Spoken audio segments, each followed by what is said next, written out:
Тригодишното девојче кое што беше повредено во сообраќајна несреќа на булеварот Србија во која животот го загуби нејзината баба е оперирана на детска хирургија и се чувствува добро, велат од детска хирургија.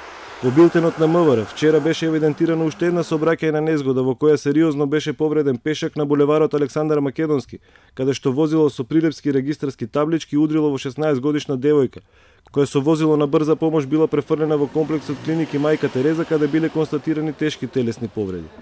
Најчестата причина за вакви сообраќајни незгоди е возењето со брзина поголема од дозволената и возење под дејство на алкохол.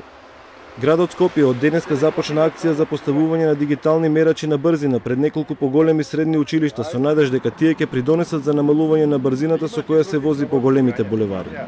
Овие дигитални мерачи ги поставуваме онаму каде што ние мислиме дека се најпотребни, тоа се средните училишта, бидејќи овдека гравитира сериозен број на деца секој ден.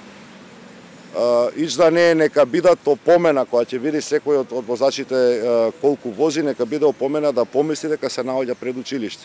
Она што ние можеме да го направиме, да направиме квалитетна сигнализација на овие точки. Дали некој ќе ги почитува тие прописи, да речам, тоа веќе е надвор од ингеренциите на градот, и ингеренциите на градоначалникот, дури надвор од ингеренции на полицијата. Како можете вие да спречите ако некој нагази да вози 150 по Партизанска или по булевар Србија, или тоа се градски улици?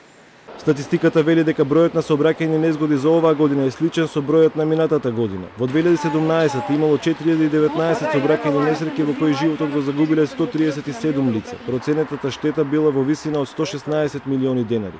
Најголемиот дел од овие сообраќајни незгоди се случиле во Скопје.